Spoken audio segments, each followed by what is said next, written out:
सो hi everyone, स्वागत है आप सभी का इस अमेजिंग से प्लेटफॉर्म में। दोस्तों कैसे हैं आप लोग, कैसे चल रही है आप लोग की प्रिपरेशन।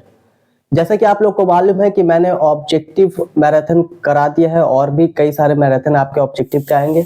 कल के सेशन में मैंने सब्जेक्टिव लिया था, इंपॉर्टेंट सब्जेक्टिव, और आज के इस सेशन में हम लोग जितने भी इंपॉर्टेंट डायग्राम्स है, हर वो डायग्राम जो कि आपके एग्जाम में आ सकते हैं और वो डायग्राम जो कि आ चुके हैं, उनके ऊपर हम लोग आज के सेशन में डिस्कस करेंगे।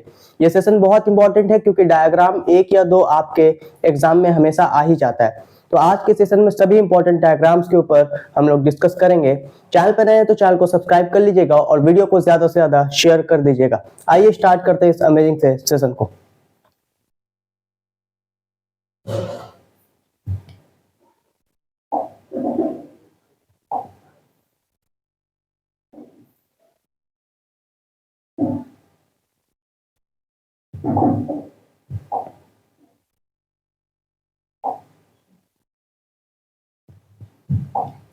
देखिए, ये जो है ना, ये है हमारा डायग्राम नंबर फर्स्ट। ये जो हमारा डायग्राम नंबर फर्स्ट है, ये डायग्राम है फीमेल रिप्रोडक्टिव सिस्टम का। फीमेल रिप्रोडक्टिव सिस्टम का ये आपका डायग्राम है। सबसे ज्यादा अगर डायग्राम आपके एग्जाम में अगर पूछा जाता है तो वो चैप्टर नंबर 3 यानी कि ह्यूमन रिप्रोडक्शन से पूछा जाता है। तो इस डायग्राम के ऊपर हम लोग आज के सेशन में पहले डिस्कस करेंगे। तो यहाँ पे ये जो डायग्राम है, ये डायग्राम किसका है? फीमेल रिप्रोडक्टिव सिस्टम का डायग्राम है ये आपके, ठीक है, फीमेल रिप्रोडक्टिव सिस्टम का। इस डायग्राम में क्या करना है भाई कि इस डायग्राम को आपको जब एग्जाम में आएगा तो प्रॉपर तरीके से बनाना है। अब बनाने में क्या होता है ना कि हम लोग प्रॉपर तरीके से ड्रॉ नहीं कर पाते हैं, तो सोचते हैं कि हमसे डायग्राम अच्छा नहीं बनता है, तो इसकी वजह से हम लोग डायग्राम का क्वेश्चन छोड़ देते हैं। लेकिन ऐसा नहीं करना है, समझना बात, ऐसा नहीं करना है।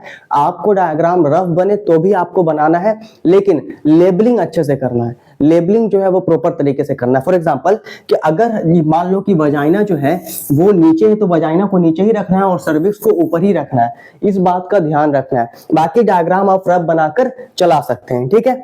तो यहाँ पे ये जो डायग्राम है ये किसका है? फीमेल रिप्रोडक्टिव सिस्टम का डायग्राम है। यहाँ पे हम लोग इस फीमेल रिप्रोडक्टिव सिस्टम के जो जो पार्ट्स है उसके ऊपर थोड़ा डिस्कस भी कर लेते हैं, ठीक है। तो यहाँ पे हमारे पास जो ये पार्ट है ना, इस्थमस, ये नैरो पार्ट होता है। उसके अलावा हमारे पास एम्पुला होता है। एम्पुला के बारे में कुछ पॉइंट याद रखेगा कि एम्पुला को हम लोग क्या कहते हैं? This is site of fertilization. Site of fertilization मतलब ये वो जगह है जहां पे क्या होता है? फर्टिलाइजेशन होता है, ठीक है। तो ये है साइट ऑफ फर्टिलाइजेशन। वो पॉइंट जिससे सवाल आ सकता है उसको थोड़ा डिस्कस कर लेते हैं। स्टमस, एम्पुला और ये इन्फंडिबुलम जो कि फनस शेप होता है, ये तीनों मिलाकर बनाता है आपका फैलोपियन ट्यूब। क्या बनाता है? Fallopian tube. तो स्टमस, एम्पुला, इन्फंडिबुलम ये तीनों मिलाकर आपका बना दिया फैलोपियन ट्यूब। फैलोपियन ट्यूब को ही ओविडक्ट भी कहा जाता है। तो एग्जाम में फैलोपियन ट्यूब या फिर आप ओविडक्ट भी लिख सकते हैं, कोई दिक्कत नहीं होगा, ठीक है। अब यहाँ पे आपको दिख रहा है फिम्ब्री। तो फिम्ब्री क्या है भाई? फिम्ब्री जो है ना, ये फिंगर लाइक प्रोजेक्शन होता है जो कि हेल्प करता है ओवम को कलेक्ट करने में आफ्टर ओवुलेशन। ये जो ओवरी है ये क्या करता है? ओवम को रिलीज करता है। ओवम को क्या करता है? रिलीज करता है। तो ये जो ओवम रिलीज किया है इसको कलेक्ट करने का काम कौन करता है? फिम्ब्री करता है। अब यहाँ पे हम लोग आ जाते हैं। तो ये जो आपको बॉडी दिख रहा है ना, दिस बॉडी, ये जो आपको बॉडी दिख रहा है इसे हम लोग क्या कहते हैं? ये जो आपको बॉडी दिख रहा है इसे हम लोग कहते हैं यूट्रस। क्या कहते हैं? यूट्रस कहते हैं, ठीक है। और ये यूट्रस जो है ना, इसी को हम लोग वूम्ब भी कहते हैं, WOMB, वूम्ब भी कहते हैं। तो ये यूट्रस जो है इसका 3 लेयर होता है। सबसे अंदर वाले लेयर को इंडोमेट्रियम कहते हैं, बीच वाले को मायोमेट्रियम, और सबसे ऊपर वाला जो लेयर है उसे हम लोग पेरीमेट्रियम कहते हैं। याद ये रखना है ना, इंडोमेट्रियम से रिलेटेड एक पॉइंट को याद रख लीजिएगा कि इसमें क्या होता है? साइक्लिक चेंज देखने को मिलता है। साइक्लिक चेंज देखने को मिलता है during menstrual cycle. During menstrual cycle क्या होता है? इसमें साइक्लिक चेंज देखने को मिलता है, यानी कि यही वो लेयर है जिसका क्या होता है? ब्रेक डाउन होता है, ठीक है। ये क्या है? यही वो लेयर है जिसका ब्रेक डाउन होता है मेंस्ट्रुअल साइकिल के दौरान। तो इतना पॉइंट हमको डायग्राम में लिखना नहीं है, लेकिन हम आपको इसलिए बता दे रहे हैं ना मेरे भाई, क्योंकि ये सब वो पॉइंट है जिससे सवाल आ सकता है इस डायग्राम से। समझना बात? ऑब्जेक्टिव में, सब्जेक्टिव में डायग्राम से जो है आपके सवाल आ सकता है इन सभी पॉइंट से। इस वजह से हम इसको डिस्कस कर रहे हैं। बात समझ में आया? तो समझो बात को यहाँ पे कि ये जो डायग्राम है इसमें जो लेबलिंग पहले से हुआ है उसी लेबलिंग को आपको आपको करना है, उसके अलावा कोई लेबलिंग आपको नहीं करना है। ये एक्स्ट्रा पॉइंट आपको लिखने की कोई नीड नहीं है, लेकिन यहाँ पे बताना है इसलिए इंपॉर्टेंट है क्योंकि इस डायग्राम से अगर कोई ऑब्जेक्टिव बन सके तो उसे हम लोग इजिली बना सकें। क्लियर है? अब यहां तक क्लियर है? अब ऊपर की तरफ जो है ये हमारा क्या है, यूट्राइन फंडस है, और इसको हमने क्या कहा था, यूट्राइन कैविटी कहा था। तो this is the diagram of female reproductive system, और ये फीमेल रिप्रोडक्टिव सिस्टम का डायग्राम जो है ये वेरी वेरी इंपॉर्टेंट डायग्राम है। अब यहाँ पे मैंने कई सारा डायग्राम लाया है, लेकिन उसमें से भी जो बहुत ज्यादा इंपॉर्टेंट है ना, उसको हम आप लोग को बता देंगे। तो ये आपको प्रायोरिटी जो है इसको आपको देना है 1 नंबर पे, ठीक है। ये आपका इंपॉर्टेंट डायग्राम है, VVI है ना, वेरी वेरी इंपॉर्टेंट डायग्राम। और अब हम लोग डायग्राम नंबर 2 देखते हैं।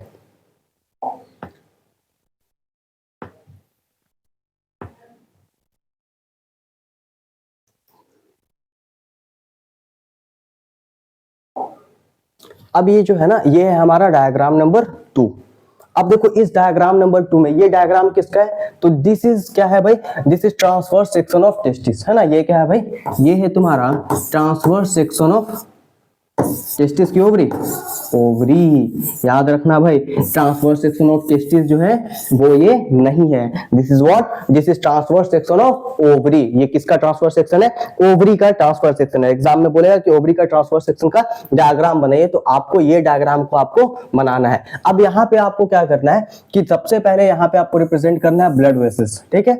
यहाँ पे दोनों ब्लड वेसल्स को आप रिप्रेजेंट कर लीजिएगा। उसके बाद आपको शो करना है प्राइमरी फॉलिकल, देन यहाँ पे सेकेंडरी फॉलिकल होता है, अगर चाहे तो शो कर दीजिए, नहीं चाहे तो कोई दिक्कत नहीं है। फिर आप टर्शियरी फॉलिकल शो कीजिए, और उसमें एक फ्लूइड फील्ड कैविटी होता है जिसे एंड्रम कहते हैं, वो दिखा दीजिए, ठीक है। अगर पॉसिबल हुआ तो थीका इंटरना और थीका एक्सटर्ना दिखा सकते हैं, लेकिन अगर नहीं पॉसिबल है कोई दिक्कत नहीं है। आपको जितना यहाँ पे लेबलिंग किया हुआ है उतना लेबलिंग आप कीजिए। This is more than sufficient, ये बहुत ज्यादा आपका मतलब सफिशिएंट है, काफी है, ठीक है। उसके बाद आप ग्राफेन फॉलिकल दिखा दीजिए, ग्राफेन फॉलिकल रप्चर करेगा, ओवम निकलेगा, ठीक है। और यहाँ पे आप कॉर्पस ल्यूटियम दिखा दीजिए। इस तरीके से डायग्राम बनाइए। This is your transverse section of testis, है ना। ये क्या हो जाएगा तुम्हारा transverse section of ovary, sorry tongue slip कर जा रहा है बार बार, टेस्टिस, है ना। क्योंकि देखो ट्रांसवर्स सेक्शन ऑफ टेस्टिस का भी है ना इंपॉर्टेंट एक जो है सवाल आता है, तो 23 में आया हुआ है, यहाँ पे हम ऐड नहीं कर पाए हैं, वही मेरे माइंड में चल रहा है, उसके वजह से बार बार मेरे टंग से निकल जा रहा है टेस्टिस, ओके। लेकिन ये किसका डायग्राम है, ट्रांसवर्स सेक्शन ऑफ ओवरी है। Clear? Transverse section of testis का मैं ला नहीं पाया हूं, लेकिन मैं तुमको लिखा दूंगा, ठीक है, और उसको तुम देख के कर लोगे, ठीक। चलो, मतलब इस पीडीएफ में ऐड नहीं कर पाया उसको, ट्रांसवर्स सेक्शन ऑफ टेस्टिस वाले को। अब ये देखो, ये है मेल रिप्रोडक्टिव सिस्टम का डायग्राम, है ना।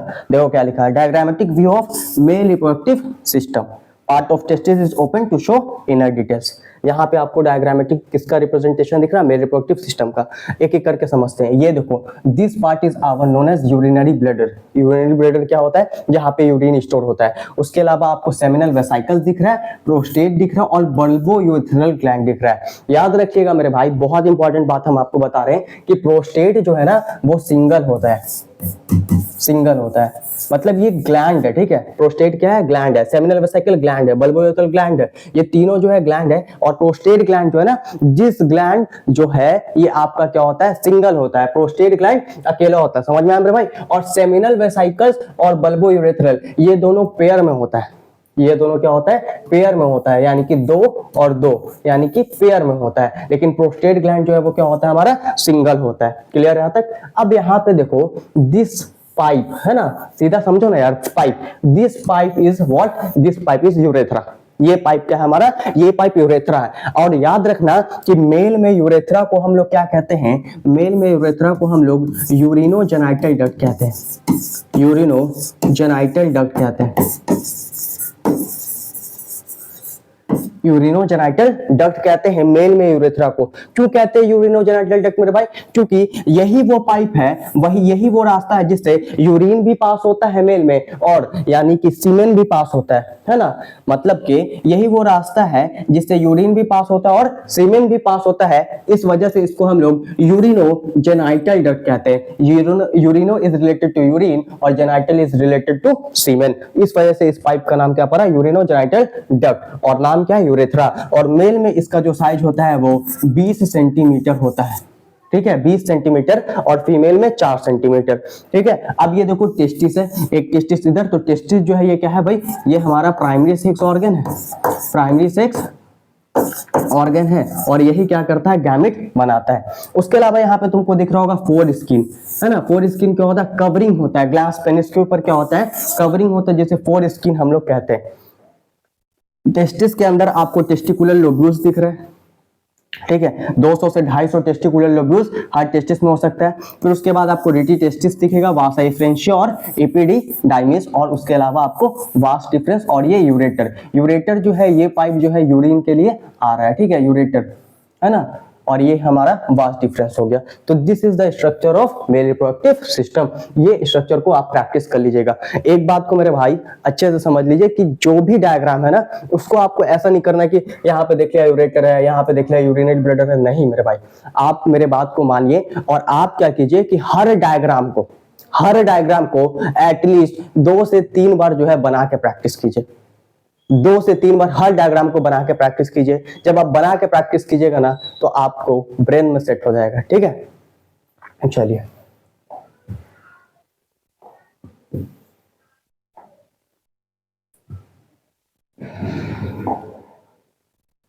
अब देखो ये जो डायग्राम है ये क्या है, मैमरी ग्लैंड का डायग्राम है। क्या ये डायग्राम बहुत ज्यादा इंपॉर्टेंट है? तो नहीं, बहुत ज्यादा ये इंपॉर्टेंट डायग्राम नहीं है, लेकिन हाँ सवाल इससे आ सकता है, तो थोड़ा सा हम लोग एक बार विजुअलाइज कर लेंगे और आप 1-2 बार प्रैक्टिस कर लीजिएगा। तो मैमरी ग्लैंड का जो है, यहाँ पे आपको सबसे पहले पीछे दिख रहा है रिब होगा, है ना, रिब केज जो है, और जो मसल्स प्रेजेंट होता है रिब्स के बीच में, उसको हम लोग क्या कहते हैं भाई, इंटरकॉस्टल मसल्स, क्योंकि कॉस्टल शब्द का इस्तेमाल हम लोग करते हैं रिब्स के लिए। तो जो मसल्स प्रेजेंट होता है बिटवीन रिब्स, वो क्या कहलाता है, इंटरकॉस्टल मसल कहलाता है, इंटरकॉस्टल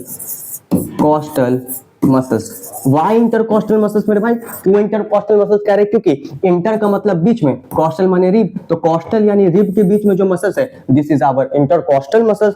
और उसके अलावा यहाँ पे आपको पेक्टोरालिस मेजर मसल्स दिख रहे होंगे, यहाँ पे प्रेजेंट होता है पेक्टोरालिस मेजर मसल, और बगल में आपका डेल्टॉइड मसल्स हो जाएगा, ठीक है। तो उसके ऊपर जो है हमारा मैमरी ग्लैंड क्या होता है, रेस्ट कर रहा होता है। ऊपर में आपको यहाँ पे फैट दिख रहे हैं, मैमरी लोब्स है, देन मैमरी एल्वेओलस है, मैमरी डक्ट है, एम्पुला है, लैक्टिफेरस डक्ट है, और लैक्टिफेरस डक्ट, उसके बाद आपका जो है निपल है, और यहाँ पे क्या होता है, निपल के अराउंड जो ब्लैक कलर के आपको दिख रहे होते हैं ना टिश्यू, उसी को हम लोग क्या कहते हैं, एरियोला कहते हैं, ठीक है, उसी को हम लोग क्या कहते हैं, एरियोला कहते हैं। तो this is the what, this is mammary gland का डायग्राम, ठीक है।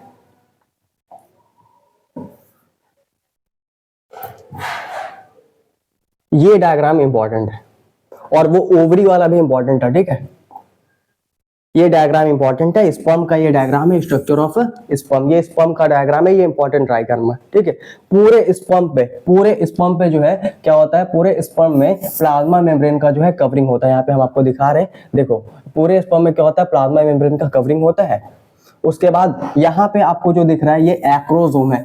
एक्रोसोम में जो है ना एंजाइम भरा होता है, क्या भरा होता है, एंजाइम भरा होता है। उसके अलावा आपको न्यूक्लियस दिख रहा है ना, इसमें क्रोमोसोमल मटेरियल होगा। तो ये जो पार्ट है ना आपका, ये पूरा पार्ट जो है ये आपका क्या हो गया, हेड हो गया। उसके अलावा आपका नेक है, ये क्या है, नेक जो है ना, नेक का फॉर्मेशन जो है सेंट्रियोल से होता है। किससे होता है, सेंट्रियोल से। उसके अलावा एक्रोसोम का जो फॉर्मेशन है वो गोल्जी बॉडी से होता है, गोल्जी बॉडी। ये सब सवाल आते हैं मेरे भाई, इसलिए हम आपको बता रहे हैं, ठीक है। और ये आपका मिडल पीस है। ये भी पूछता है कि बताओ कौन से पीस में माइटोकॉन्ड्रिया प्रेजेंट होता है, तो मिडल पीस में क्या होता है, माइटोकॉन्ड्रिया प्रेजेंट होता है, जो कि एनर्जी देता है स्विमिंग के लिए। एनर्जी स्विमिंग के लिए कौन देता है, माइटोकॉन्ड्रिया। लेकिन जो तुम्हारा स्विमिंग है यानी मोटिलिटी है, मोटिलिटी के लिए रिस्पॉन्सिबल कौन है, टेल। स्पर्म का जो टेल है वो रिस्पॉन्सिबल है मोटिलिटी के लिए, यानी कि इसके मूवमेंट के लिए, ठीक है। लेकिन उस मूवमेंट के लिए एनर्जी कौन दे रहा है, तो माइटोकॉन्ड्रिया दे रहा है। इस बात को दिमाग में रखिएगा। और this is the our structure of sperm. और हर स्ट्रक्चर को मेरे भाई प्लीज 2 से 3 बार प्रैक्टिस करके आप जाइएगा। ये देखो, ये आपका जो है ना कम चांस है कि पूछेगा, लेकिन जो है ये एक थोड़ा इंपॉर्टेंट है। स्पर्मेटोजेनेसिस और oogenesis का बात है यहाँ पे, ठीक है। तो यहाँ पे तुम्हारा सबसे पहले हमारे पास स्पर्मेटोगोनिया होता है, जिसे मेल जर्म सेल कहते हैं। जब प्यूबर्टी आता है तो इसमें माइटोसिस होता है और वो प्राइमरी स्पर्मेटोसाइट बना लेता है। प्राइमरी स्पर्मेटोसाइट में फर्स्ट मियोटिक डिवीजन होगा, सेकेंडरी स्पर्मेटोसाइट बना लेगा, फिर सेकंड मियोटिक डिवीजन होगा, स्पर्मेटिड बनाएगा, और स्पर्मेटिड में डिफरेंशिएशन होगा तो वो क्या करेगा, स्पर्मेटोजोआ यानी कि स्पर्म बना लेगा। याद रखिएगा कि जो सेकेंडरी स्पर्मेटोसाइट है उसमें भी क्रोमोसोम का नंबर 23 है, और हमारा स्पर्मेटिड और स्पर्मेटोजोआ में भी क्रोमोसोम का नंबर 23 है, मतलब ये दोनों जो है वो क्या है, हैप्लॉइड है। उसके अलावा प्राइमरी स्पर्मेटोसाइट या स्पर्मेटोगोनिया, प्राइमरी स्पर्मेटोगोनिया साइट है या स्पर्मेटोगोनिया, उसमें क्रोमोसोम का नंबर 46 होता है, वो लोग डिप्लॉयड होते हैं। इधर देखें तो हमारे पास oogonia होता है, माइटोसिस होगा तो प्राइमरी oocyte बनेगा, फर्स्ट मियोटिक डिवीजन जो है वो कंप्लीटेड हो जाएगा प्रायर टू एवोल्यूशन, है ना। फिर सेकेंडरी oocyte बनेगा, फिर उसके बाद हमारा क्या होगा, ओवम का फॉर्मेशन होगा। यहाँ पे एक देखो, पहले एक बार फर्स्ट पोलर बॉडी बनता है, फिर एक जो है आगे जाकर सेकंड पोलर बॉडी। तो एक बात को याद रखिएगा कि एक oogonia जो है ना मेरे भाई, एक oogonia क्या कर रहा है, हमारा एक ओवम बना रहा है, ठीक है, और एक स्पर्मेटोगोनिया हमारा 4 स्पर्म बना रहा है। इस बात को थोड़ा दिमाग में रखिएगा, ठीक है, और इसको थोड़ा प्रैक्टिस कर लीजिएगा, हो सकता है आ जाए, लेकिन इसका कम चांस हमको लग रहा है। हाँ, ये जो है ना, ये 2024 में ही पूछा है, तो इसका भी कम चांस है, लेकिन कभी कभी क्या होता है कि रिपीट कर देता है करंट, है ना। तो यहाँ पे आपको स्ट्रक्चर याद रखना है भाई। ये स्ट्रक्चर किसका है तुम्हारा, तो ये माइक्रोस्पोरेंजियम के नाम से तुमको पूछता है, या फिर तुमसे पूछता है कि ट्रांसफर सेक्शन ऑफ एंथर जो है रिप्रेजेंट कीजिए। यहाँ पे तो आपका मैच्योर डिहाइस्ड एंथर है ये वाला, ये कम चांस है कि आपसे पूछेगा।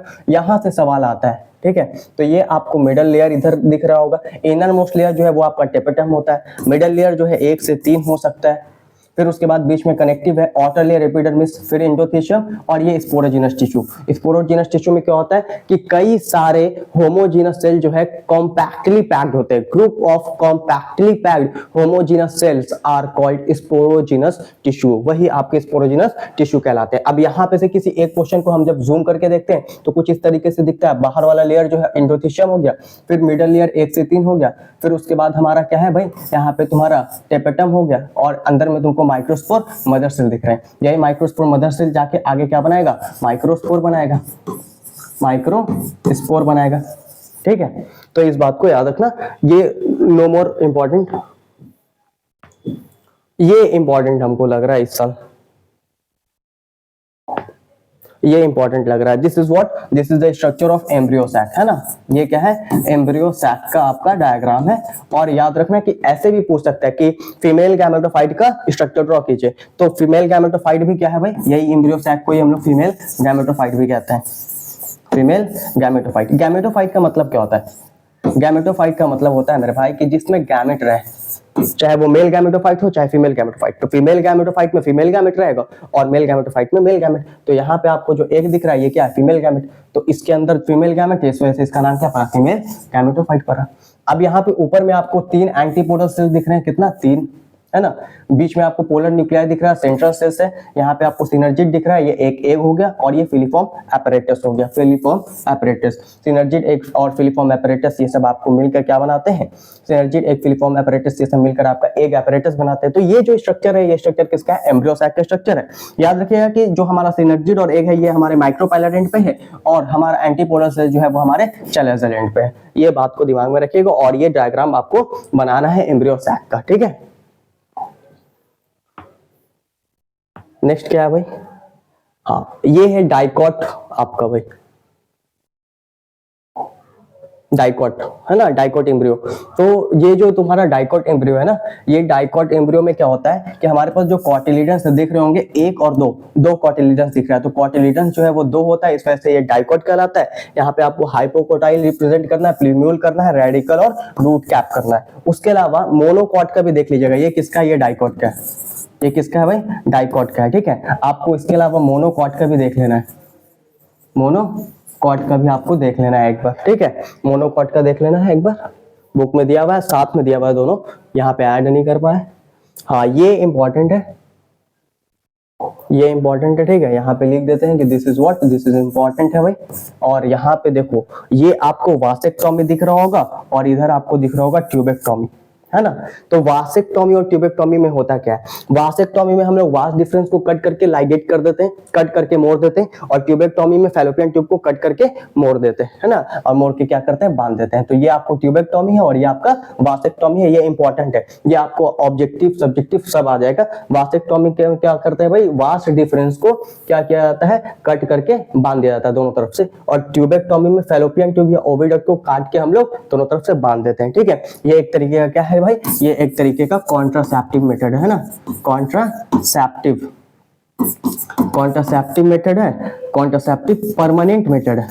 इस बात को भी ध्यान में रखिएगा कि ये जो है ये क्या है, कॉन्ट्रासेप्टिव परमानेंट मेथड है, समझ आया बात, ये आपका कॉन्ट्रासेप्टिव परमानेंट मेथड है।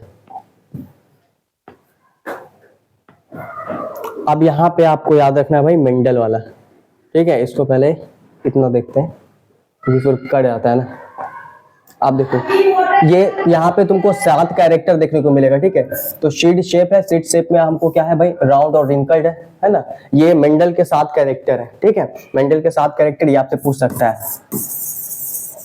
मेंडल के 7 कैरेक्टर, और ट्रेट कितना हो जाएगा, 14 ट्रेट, जिसमें से 7 जो है वो क्या होगा आपका डोमिनेंट होता है, और 7 जो है वो आपका रिसेसिव होता है, ठीक है। तो यहाँ पे सीड शेप है, सीड शेप में राउंड और रिंकल्ड है, सीड कलर में हमारे पास येलो और ग्रीन है, फ्लावर कलर में वायलेट व्हाइट है, पॉट शेप में फूल और कॉन्स्ट्रिक्टेड है, पॉट कलर में ग्रीन है ना, पॉट कलर में ग्रीन है। तो लाइट कट गया क्या।